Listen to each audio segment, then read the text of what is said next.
मनुष्य चाहे कितना भी प्रयास क्यों ना कर ले, कितना भी प्रयत्न क्यों ना कर ले, उसे अपने कर्मों का फल तो भोगना ही पड़ता है। चाहे मनुष्य कितना ही प्रयत्न कर ले, लेकिन वह कभी अपने कर्मों से बच नहीं सकता। जैसी करनी वैसी भरनी, यह वाक्य तो आपने सुना ही होगा। अर्थात जैसे आप कर्म करोगे वैसा ही आपको फल भी प्राप्त होगा। लेकिन मेरा एक प्रश्न है, क्या आप इस बात पर यकीन करते हैं कि जैसा आप कर्म करेंगे वैसा ही आपको फल भी मिलेगा?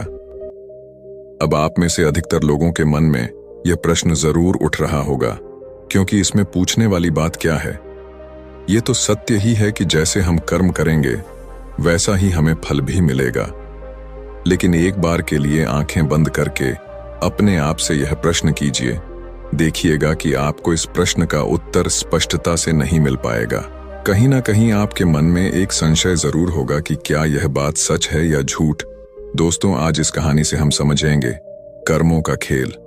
आखिर अच्छे कर्मों का फल अच्छा और बुरे कर्मों का फल बुरा कैसे होता है?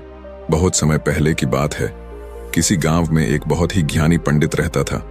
एक दिन वह अपने बचपन के दोस्त से मिलने के लिए दूसरे गांव में जा रहा था। उसका वह दोस्त बचपन से ही गूंगा और एक पैर से अपाहिज था। उस पंडित के गांव से उसके दोस्त का घर काफी दूर था। वहां जाने के लिए बीच बीच में कई सारे छोटे छोटे गांव पड़ते थे। पंडित रास्ते में अपनी धुन में चला जा रहा था। चलते चलते उसकी मुलाकात एक व्यक्ति से होती है।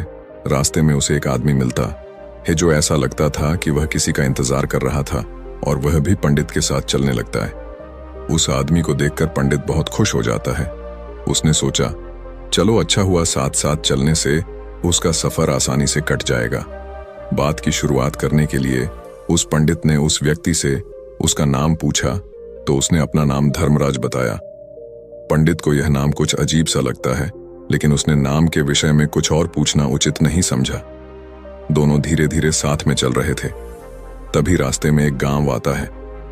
गांव का प्रवेश द्वार आते ही धर्मराज ने पंडित से कहा, तुम आगे चलो, मुझे इस गांव में एक काम है, मैं तुमसे आगे मिलता हूं।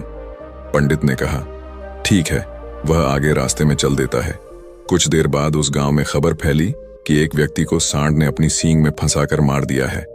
जैसे ही सांड ने उस व्यक्ति को मारा, ठीक कुछ ही देर में धर्मराज पंडित के पास आ गया और फिर दोनों चलना शुरू कर देते हैं और चलते चलते एक दूसरे गांव के द्वार पर पहुंच जाते हैं। उस गांव के बाहर एक बड़ा और विशाल मंदिर बना हुआ था। वहां पर आराम करने की सुविधा काफी बढ़िया लग रही थी। पंडित के दोस्त का घर अभी वहां से बहुत दूर था और रात भी होने वाली थी। तो पंडित ने धर्मराज से कहा, रात होने वाली है,